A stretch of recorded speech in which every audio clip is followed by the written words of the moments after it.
Jadi kita memang sebenarnya fokus kepada pembelajaran Al-Qur'annya karena memang misi kita yaitu mengentaskan buta aksara Quran di Indonesia terutama. Alhamdulillahnya juga sudah lebih dari 1 juta download di Masya Allah, Android keren. di Play Store. Wih, keren.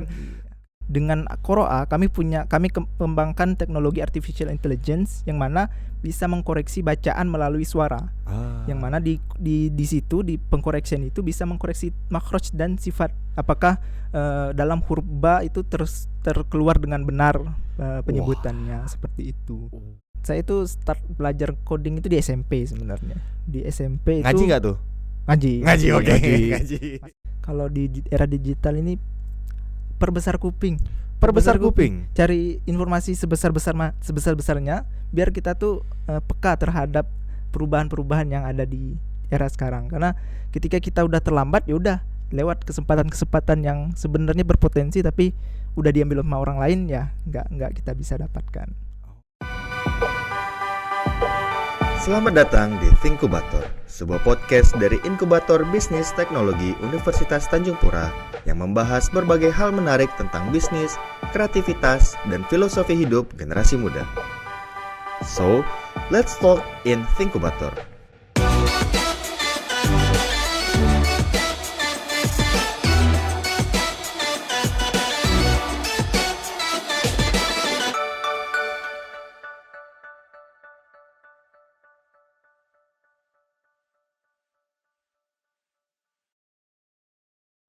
Teman-teman tahu nggak sih, sejak 2019 atau mungkin sebelumnya deh, berdasarkan yang informasi yang Arif dapat dari 2019 atau data riset 2019, itu banyak dari warga Indonesia yang masih buta huruf Al-Quran. Nah, sementara Indonesia itu kan sebuah negara yang mayoritasnya memeluk agama Islam. Tapi bagaimana bisa ya, kok banyak sih yang masih belum bisa baca Quran.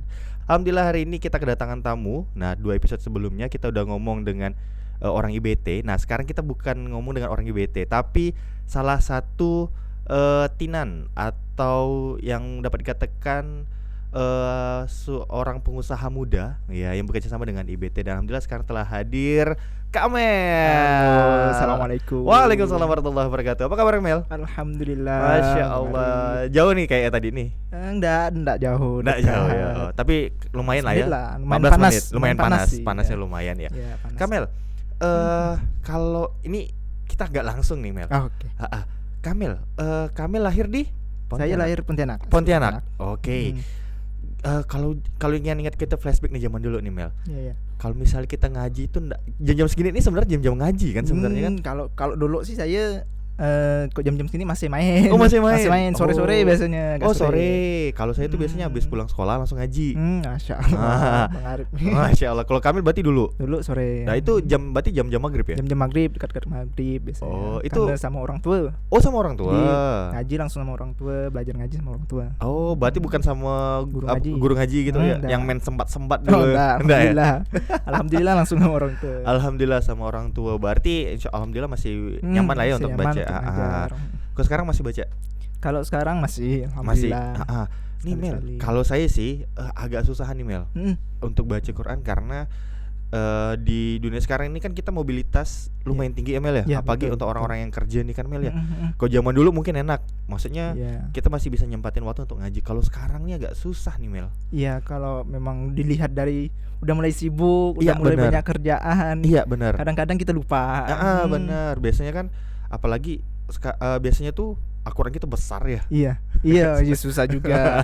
Susah juga. Kemana-mana terus juga perlu dimuliakan juga kalau Al-Quran kan. Bener, nggak boleh sembarangan kan ya.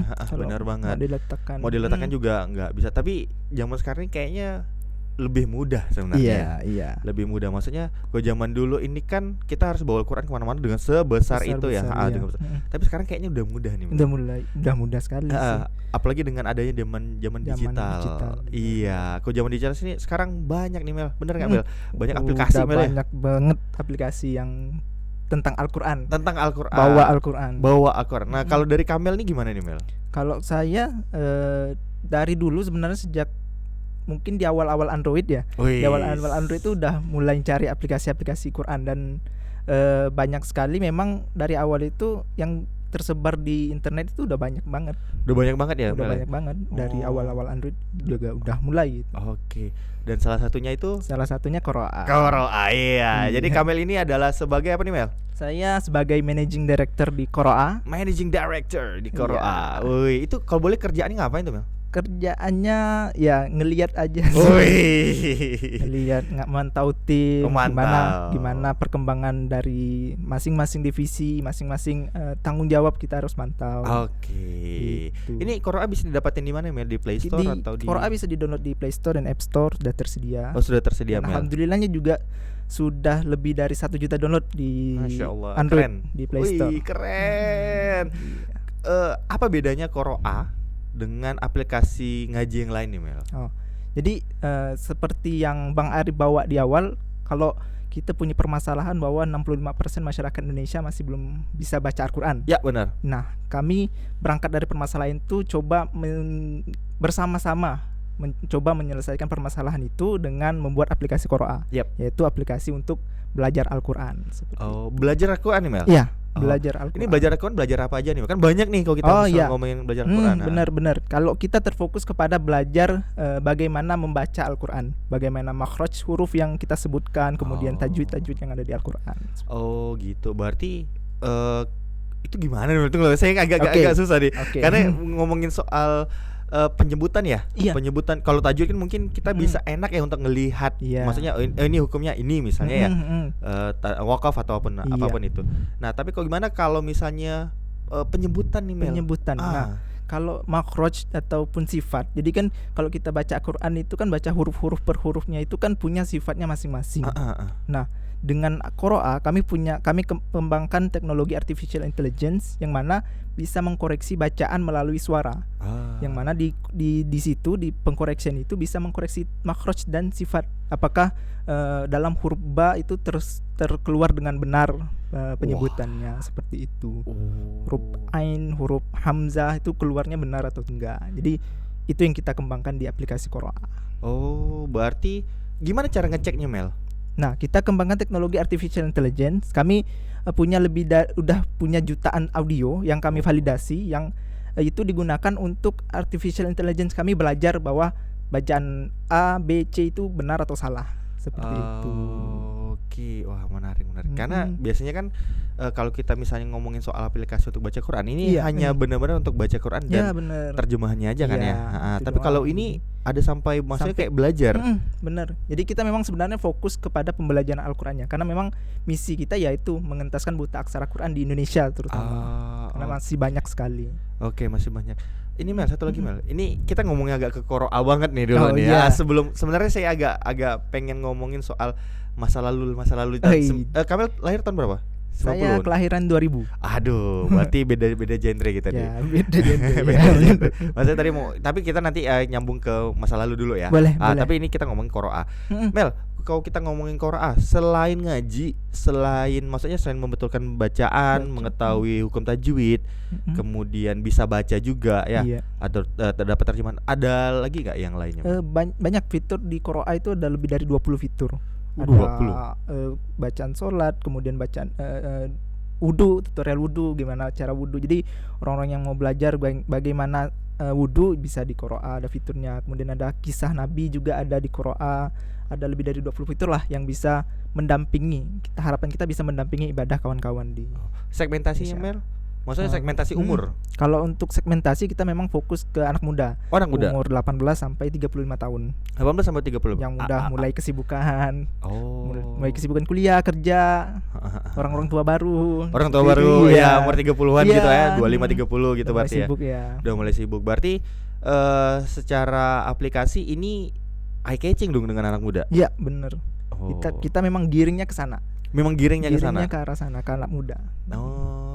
Ini ada ini nggak, Mel? Ada hal-hal yang menarik lain nggak? Misalnya kayak kalau misalnya ada berapa, kalau kita yang ngomong ya, bukan hanya di platform untuk ngaji ya, tapi kalau misalnya karena tadi Kamel juga bilang ada ada fitur untuk pembelajaran. Iya, benar. Ada berapa fitur pembelajaran kayak yang saya tahu ya, ada beberapa yang entah itu belajar bahasa asing, bahasa Inggris dan sebagainya, itu ada kayak kuis, ada kayak ada kayak materi banget. Bener, Apakah nanti di pembelajaran di Qura'a juga seperti itu? Ya, kita kalau di sekarang kita ada 2. Kita ada materi tulisannya, kemudian ada prakteknya. Langsung praktek ya? Nah, jadi setelah belajar, baca materi dan lain-lain, nonton video juga ada, videonya juga ada. Kemudian nanti praktek setelah belajarnya, praktek. Jadi apa yang kita pelajari itu langsung kita coba terapin, sehingga harapannya orang-orang tuh bisa mudah memahami apa yang dipelajari. Apakah ini ada level untuk pembelajarannya? Untuk sekarang enggak. Belum ya? Kita buka untuk siapapun mau belajar langsung loncat atau gimana, bebas. Oh, bebas. Kalau boleh tahu ada berapa materi sih? Total aja. Kurang lebih kita ada 100 lebih materi. 100 lebih. Belasan materi yang ada di Qura'a. Itu yang namanya? Kalau bahasa Inggrisnya pronunciation ya? Iya. Ya, penyebutannya sama tajwidnya itu 100 lebih. Iya. Kalau digabungin ya? Dari mulai mengenal huruf sampai dengan tajwid sedetail-detailnya lah. Wah, total 100. Sedetail-detail tuh gimana namanya? Jadi ke dalam. Wah, ngeri kali Qura'a nih rupanya. Iya. Ada batasan nggak untuk yang spesifikasi yang bisa pakai Qura'a? Kalau batasan nggak ada sih. Kita harapannya orang-orang yang mu'alaf juga, mu'alaf. kalau emang mau belajar Quran kemudian bisa juga Qura'a. Harapan kita bisa itu. Orang-orang yang nggak tahu sama sekali ngaji, mau belajar Quran lewat Qura'a dari 0 sampai bisa ngaji sampai sesuai tajwid dan makhraj hurufnya, ya kita harapannya seperti itu. Oke. Gitu. Wih, menarik sih ya Qura'a ya.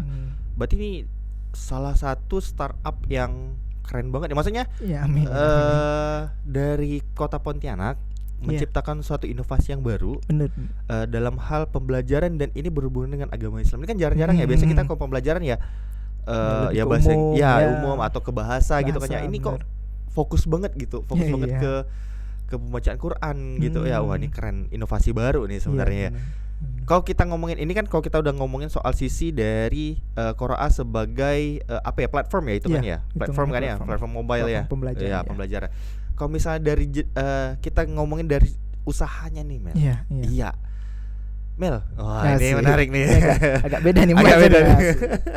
Mel, kalau kita ngomongin soal usahanya, kalau kita lihat zaman sekarang, seberapa terbukanya kah chance untuk membuat platform pembelajaran ini, Mel? Sangat-sangat terbuka kah atau? Kalau sekarang ya sangat-sangat terbuka, karena apa-apa sekarang sudah di mobile. Apa-apa sudah lewat handphone dan lain-lain. Jadi tinggal mengkonversi dari konvensional ke digital. Gimana cara kita mengemasnya menjadi sebuah platform yang memang dapat benar-benar membantu. Itu. Jadi peluang sebenarnya masih banyak yang tidak terhandle di Qura'a, masih banyak yang nggak terhandle di aplikasi-aplikasi pembelajaran lain yang memang bisa punya potensi-potensi untuk dikembangkan sebenarnya. Oh, berarti itu masih sebenarnya kesempatannya masih sangat luas. Masih sangat luas kalau untuk pembelajaran digital. Iya, apalagi sekarang udah semuanya serba digital. Maksudnya semua serba mudah banget ya. Mudah banget. Jadi salah satu kalau hitungannya ada premier, sekunder sama tersier, ini masuk ke premier juga karena pembelajaran ya, benar banget.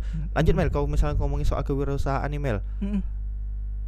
Berarti ini Qura'a dari tahun berapa, Mel, kalau begitu? Rilis awalnya itu di akhir 2018. Wih, udah lama, Mel. Udah lama sekali sih, di Oktober kalau nggak salah. Oktober ya? Oke. Kalau kita ngomongin ini kita pengen tahu nih jejak Kamil selaku managing director dari Qura'a itu sendiri dari 2018 sampai sekarang. Hal tersulit di bagian mana sih, Mel? Hal tersulit sebenarnya kita lama strugglingnya itu walaupun sekarang masih struggling, masih coba-coba. Jadi paling lama itu kita cari product market fit. Itu gimana? Kita mencari produk yang benar-benar bisa diterima dengan market. Jadi gimana sih, apa sih yang dibutuhkan market sekarang? Apa sih yang dibutuhkan masyarakat Indonesia sekarang? Nah, itu riset. Ya, kita riset pastinya. Dari awalnya itu 2018 kita belum menyentuh pembelajaran Quran, itu belum ada. Berarti belum tahu tuh. Masih ya udah kita jalan aja. Pertama itu kita launching itu aplikasi Quran tok. Udah kita launching hanya untuk baca Quran, baca Quran doang. Ya udah, nggak apa-apa, kita launching, nggak ada mikirin model bisnis gimana, nggak ada mikirin gimana sih mau ningkatin downloader, nggak ada. Iseng-iseng, hitungannya iseng-iseng bukan? Hitungannya iseng-iseng, iya. Oh iya. Bisa dibilang seperti itu, tapi memang ada perencanaan kedepannya untuk dikembangkan. Cuman belum di waktu itu, masih ya udah kita coba buat, kita launch, ya udah kita biarin gimana market ngenerima atau enggak. Berarti di awal-awal itu lumayan berat, Mel. Lumayan berat sebenarnya. Kalau dihitung berat sih sebenarnya enggak terlalu, karena kita di awal itu lebih ke ya udah kita launch, kita lihat market gimana, baru kita coba kembangin. Nah, mulai kembangin itu sebenarnya di 2019 benar-benar kita fokus. Berarti dapat dikatakan hampir setahun kemudian. Hampir setahun kemudian baru kita coba gimana improve-nya. Kan dari hasil kita launch kan kita tahu nih posisi Qoroa sekarang gimana, kemudian respon market gimana, kemudian apa yang kurang gimana. Nanti dari situlah baru kita fokus. Dari hasil riset itulah, dari hasil riset ngeluarin Qoroa itu, launch Qoroa itulah kita kembangin Qoroa. Oke. Mel, kalau masih di tahap awal nih Mel, kalau misalnya kita lihat di Facebook ataupun di Microsoft itu kan atau di Amazon, itu sendiri kan yang apa ya, kehitungannya tuh kayak yang ngebangunnya itu hanya berapa orang aja. Misalnya kayak di Facebook itu nggak salah ada 2 atau 3 nggak salah. Kemudian kalau Microsoft itu sendirian. Kemudian bagaimana dengan Qoroa? Maksudnya di awal-awal itu ada berapa orang gitu yang bantu? Kalau di awal-awal itu yang terlibat 3 orang. Benar-benar cuma 3 orang. 3 orang Mel? Iya, jadi yang engineer-nya, yang ngedesain sama yang bisnis. Kamel waktu itu saya sebagai engineer. Wih, coding berarti? Jadi ya coding. Saya memang basisnya memang coding dari SMK dulu, sekolah memang di coding di RPR, rekayasa perangkat lunak, software engineering kalau bahasa kerennya. Software engineering ya? Iya. Jadi fokusnya memang di situ awalnya. Berarti Kamel waktu itu posisinya nge-coding, front end ya? Front end dan back end. Kalau double. Di awal ya biasalah, kalau di awal kan kita masih ngembangin. Iya benar. Masih kerja sendiri. Iya, berarti front end sama back end. Front end sama back itu. end. Ada yang ngedesain, ada yang bisnis, ada yang engineer. Yang desain itu maksudnya kayak buat buatin gambar, icon. Kemudian ada di bagian marketingnya. Itu yang marketing tuh yang masuk untuk cari investor atau lebih ke arah strategi ke pasar. Gimana cara launchnya, kemudian event apa yang diikuti. Oke. Berarti itu lumayan struggle ya? Iya, bukan struggle sih, lebih ke arah nggak fokus di awal. Kenapa? Kita akui nggak fokus karena memang ya udah kita launch, kita sibuk masing-masing sebenarnya. Loh, berarti main lepas gitu aja berarti? Iya, awalnya itu. Tapi dengan itu nggak kita lepasin gitu aja. Sebenarnya kita sambil ngumpulin data. Gimana sih respon market? Gimana sih orang-orang yang kita share Qoroa, apakah ada yang kurang atau ada yang perlu diimprove. Jadi kita sambil ngumpulin data di situ. Oke. Tanggapan awalnya pada saat ada nggak sih yang komen jelek gitu soal yang pertama berarti launch pertama di Play Store atau di App Store? Play Store ya. Play Store. Berarti arahnya ke Android dulu nih Android awalnya. dulu, kita lihat market dulu. Itu kan biasanya kan ya maklum lah netizen ya. Netizen maha benar biasanya. Itu ada yang jelek nggak, maksudnya apaan sih ini gitu? Kalau di awal ya banyak komen, banyak masukan sih, lebih ke masukan sebenarnya kita ngelihatnya bahwa ini aplikasi memang ada potensi pengembangannya, tapi banyak sekali yang harus diimprove. Seperti itu. Jadi kita ngelihatnya sebenarnya walaupun itu kritikan atau gimana, kita ngelihatnya sebagai masukan untuk kita untuk pengembangan kedepannya. Boleh tahu nggak, Mel? Masih ingat nggak, Mel? Perkataan apa yang maksudnya yang kayak banget nih, maksudnya yang bikin Kamel sampai drop banget. Aduh nih kayak gini banget ya gitu develop sebuah platform gitu. Kalau sebenarnya sih banyak bintang dalam tanda bintang 1 yang ngapain gitu loh. Coba buat aplikasi yang padahal udah banyak gitu kan. Kan kita melihat pada saat itu memang aplikasi Quran memang udah banyak. Iya, banyak banget itu. Dan banyak yang udah bagus. Jadi ngapain kita coba. Tapi kan kita nggak ngelihatnya nggak ke situ, kita coba kembangin lagi. Kita lihat respon pasar gimana. Berarti tetap mencoba untuk positif ya? Iya, kita coba positif untuk terus berkembang. Oke, berarti tim sekarang udah berapa nih, Mel? Total sekarang 27. Dari 3 ke 27. Ini berarti mau akhir 2022 ini udah 27-an. Iya. Alright. Udah lumayan juga, Mel ya. Lumayan banyak juga. Berarti dimulai dari 3 orang kemudian berkembang menjadi sampai sekarang. Kebayang nggak, Mel, bisa jadi kayak gini, Mel? Kebayang. Kalau sampai sebanyak ini sebenarnya nggak kebayang, karena awalnya memang kita ngelihat bahwa yaudah kita kerjain sendiri, kerjain aja nggak apa-apa. Ternyata ketika udah makin besar, makin ya mulai tahu kebutuhannya di mana. Ketika udah besar, oh ada di sini nih kita nggak bisa handle lagi nih, udah kita cari orang gitu. Oke. Kalau boleh tahu visi besar dari Quora itu sendiri apa sih, Mel? Kan tadi banyak nih, ada sebagai media pembelajaran untuk baca, dan kemudian ada juga beberapa fitur kan ya. Yang saya tahu tuh ada, bukan salah, ada fitur tadi Kamil bilang soal kisah Nabi dan lain sebagainya. Sebenarnya visi besar dari Quora itu sendiri apa sih, Mel? Visi besar kami sebenarnya di Quora itu bangun ekosistem. Ekosistem apa? Bangun ekosistem Islam.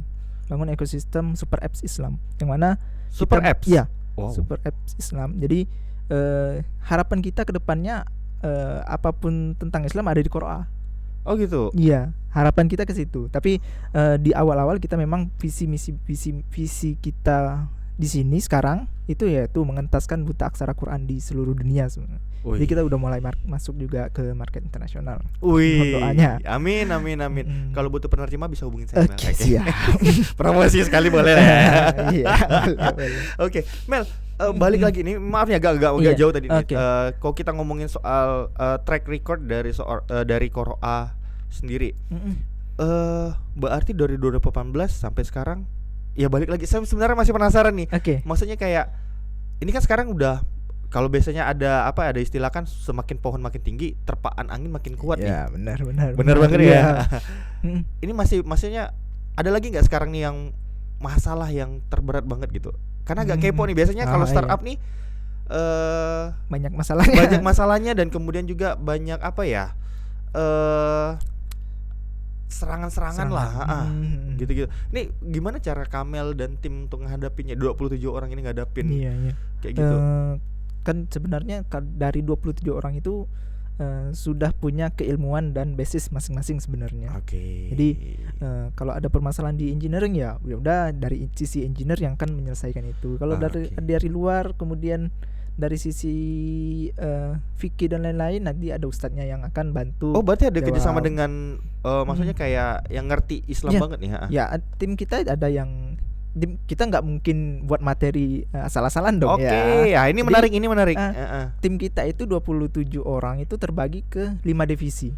Oh, 5 divisi. Iya, jadi ada yang di sisi marketing, ada yang di sisi engineer, ada yang di sisi ustadznya yaitu curriculum and development, yang membuat kurikulum, kemudian menentukan pembelajarannya seperti apa. Nah, itu ada juga yang memang udah fokus di situ aja kerjaannya. Oh, berarti bukan berdasarkan yang misalnya ya nggak tahu nih, maksudnya kayak lihat di Google, ini butuh ini, enggak sesimpel itu sebenarnya. Jadi ada memang orang-orang yang kita kasih tanggung jawab untuk fokus ke arah itu, untuk biar mereka bisa maksimal.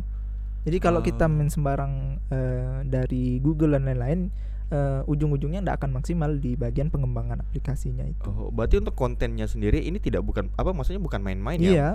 Berarti sangat-sangat ada orang profesional. Ada orang yang profesional yang bisa menghandle itu, yang punya kapabilitas di situ untuk membuatnya seperti itu. Berarti maksudnya kayak wah, ini keren banget itu kan Quora. Maksudnya kayak untuk masalah Islam ini kan tidak bisa sembarangan tidak bisa by Google juga kan, atau by buku gitu kan. Memang harus ada orang-orang yang ngerti soal ini gitu ya. Wah, keren. Aduh, saya agak speechless nih kalau udah dengar, maksudnya udah kena serangan perkataan Kamil yang ini, agak bingung saya ini. Oke, berarti sekarang udah masuk kemana aja, Mel? Maksudnya ada pengguna dari luar negeri yang memberi komentar gitu?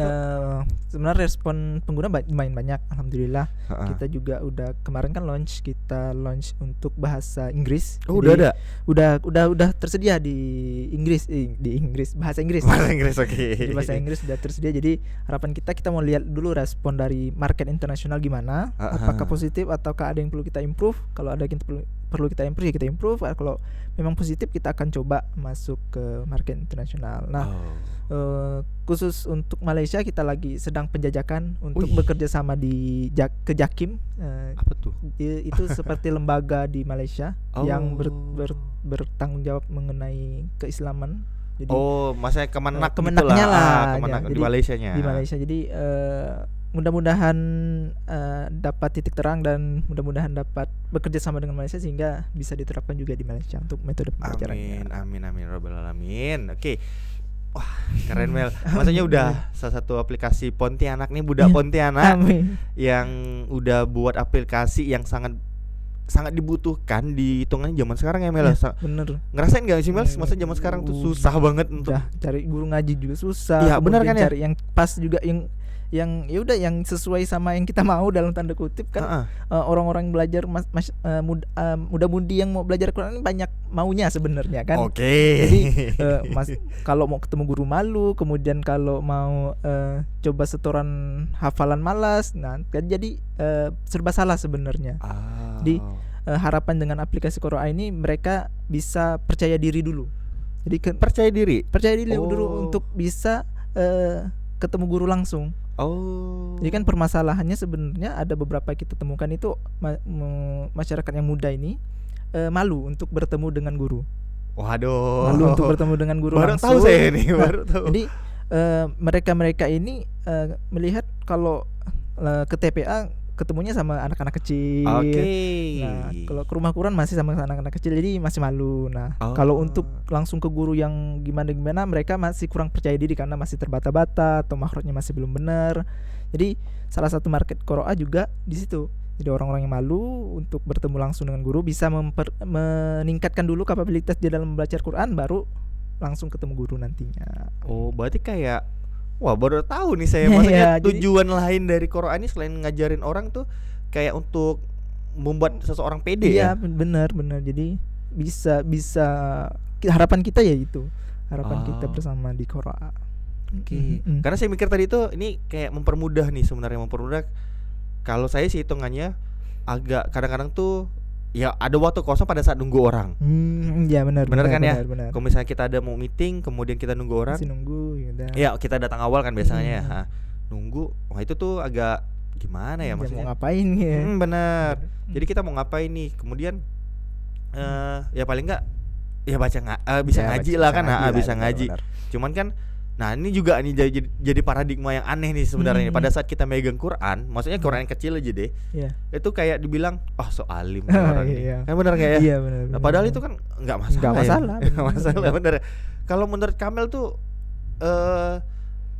ke zaman sekarang nih masih perlu enggak sih maksudnya kayak kita megang Quran secara physically gitu? Kalau itu agak berat sebenarnya bahasannya. Karena kan agak berbeda antara mushaf sama Quran digital. Gitu. Nah, maka sepengetahuan saya memang kalau kita ngaji lewat Quran digital itu belum bisa dikatakan baca Quran yang sama dengan memegang mushaf sebenarnya. Karena ini correct me. Iya. Jadi ya itu. Jadi kalau antara pegang mushaf sama pegang Quran digital itu beda. Quran digital itu tahapnya sampai ya udah kita baca, kita mempelajari artinya. Tapi kalau mushaf ya beda. Mungkin kalau di mushaf itu lebih ke hati sih. Itu agak dalam ilmu. Agak dalam itu tuh. Ini harus belajar sama Kamil kayaknya. Enggak, masih fakir ilmu, masih ya, berarti modelnya sama kayak e-book dong ya jatuhnya. Lebih enak kita kayak ngebaca secara physically, megang langsung gitu kan ya. Megang itu lebih enak. Cuman karena era digital sekarang untuk mempermudah ya jatuhnya. Mempermudah untuk yang kesulitan untuk bawa Quran yang besar-besar tadi kan. Benar banget. Wah. Ini memang kadang-kadang saya juga pakai HP sih. Maksudnya pakai HP untuk untuk baca Quran kadang-kadang ya. Dan untuk sekarang saya masih belum bisa. HP saya ya maklum HP zaman-zaman milenial ke bawah lah. Milenial ke bawah ya. Jadi belum support dan kurang mampu gitu. Tapi insyaallah lah gitu. Mel, balik lagi nih Mel. Saya juga tertarik soal engineer. Kamel dulu sebagai ini baru tahu nih. Kalau Kamel ya saya udah lama sebenarnya kenal Kamel ya tahun lalu ya masalah. Ya waktu itu kita bareng. Iya kan ya tahun lalu ya kenal Kamel ya kenal gitu maksudnya. Dan saya juga nggak ngeh waktu itu Kamel juga ada waktu satu perusahaan sama saya. Iya di 8 iya sempat ya dan saya nggak notice banget maaf sebelumnya. Tapi Kamel adalah seorang engineer. Iya. Ya, saya pikir Kamel adalah seorang desain grafis. Dari looks-nya. Kalau menurut saya looks-nya kayak desain grafis banget gitu. Karena eye catching banget pakai Kamel. Berarti kenapa suka dengan pengkodingan? Ini agak jauh ke belakang sebenarnya. Iya, jauh ke belakang nih. Saya itu start belajar coding itu di SMP sebenarnya. Di SMP itu Ngaji nggak tuh? Ngaji. Ngaji, oke. Ngaji. Ngaji. Masih ngaji. Masih ngaji. masih punya waktu untuk ngaji. Oke, siap. Nah, jadi kalau di SMP dulu sebenarnya banyak sekali waktu kosong dan kebetulan alhamdulillahnya di rumah ada komputer. Oke. Nah, dan ada komputer, ada internet juga ada, alhamdulillah. Jadi bingung nih mau ngapain di komputer nih. Kalau untuk download game dulu itu saya nggak punya internet yang laju dan lain-lain, yang banyak. Kami nggak punya kuota, kami nggak punya wifi dulu, jadi pakai kuota, jadi harus hemat-hemat. Oke. Jadi dulu itu belajar coding tuh baca-baca blog, kemudian coba-coba di komputer itulah. Jadi mulai di situ mulai tertarik nih. Oh, asik juga kalau belajar coding. Oh, kalau bisa bikin website, bikin aplikasi gitu. Oh, Jadi, berarti awalnya bikin website kah? bikin website. Awalnya itu bikin website. Jadi sorry. Awalnya itu bikin game. Jadi Wih, lu udah langsung game. Kan dulu kan suka main game tapi nggak bisa download karena nggak punya wifi. Oke. Nah, jadi ya udah daripada download game ya udah bikin game gitu. Singkatnya gitu pemikiran saya waktu itu. Oke. Jadi udah coba belajar buat game dan lain-lain, mulai tertarik ke engineering, mulai tertarik. Nah, mulai di situlah baca blog, kemudian gimana sih cara buat blog, gimana sih cara buat website. Dari situlah terjun ke dunia engineer. Oh, dan sampai sekarang Sekarang dari hobi sebenarnya ya? Iya, dari hobi sebenarnya. sampai sekarang menciptakan suatu platform yang sangat inovatif sebenarnya. Amin. Wah, keren banget. Ini teman-teman, salah satu umur berapa? Umur 22. 22, yakin? Yakin. Bukan yakin. 26. Belum. Oke. Ini salah satu pemuda atau budak Pontianak Budak yang Pontianak. memberikan inovasi yang sangat keren banget hitungannya. Karena ini mungkin hampir tidak terfikirkan. Maksudnya kalau misalnya platform Al-Quran baca Quran biasa mungkin banyak. Yeah, tapi kalau ini memberikan banyak manfaat sehingga nanti segmennya juga menjadi lebih luas. Jadi tidak hanya sekedar untuk membaca saja, tapi juga bisa untuk belajar, untuk melatih juga ya. Benar, Wah, ini sangat-sangat keren banget, Kamel. Keren. Kamel, ada pesan-pesan nggak buat anak-anak muda kalau misalnya pengen mau ini apa? Bangun usaha digital startup ini gitu. Ya. Ada pesan nggak? Boleh. Mungkin gini sih, kalau di era digital ini perbesar kuping. Cari informasi sebesar-besarnya biar kita tuh peka terhadap perubahan-perubahan yang ada di era sekarang. Karena ketika kita udah terlambat, ya udah lewat kesempatan-kesempatan yang sebenarnya berpotensi tapi udah diambil sama orang lain, ya nggak kita bisa dapatkan. Oh, berarti harus sensitif dengan kondisi sekitar ya gitu ya. Baik secara offline maupun online. Offline dan online. Ya, benar. Oke, Kamel, terima kasih udah Sama-sama. nyempatkan sebagai orang dari Qoroah Ya. yang sangat memperhatikan bukan hanya buta aksara secara alfabet ya, tapi juga buta aksara untuk yang huruf hijaiyah. Iya, benar banget. Terima kasih untuk Kamel, terima kasih untuk inovasi. Sama-sama. Tetap berkembang untuk Qoroahnya dan doanya. insyaallah bisa memberikan manfaat untuk tidak hanya di Indonesia saja tetapi juga untuk seluruh dunia. Amin ya rabbal alamin.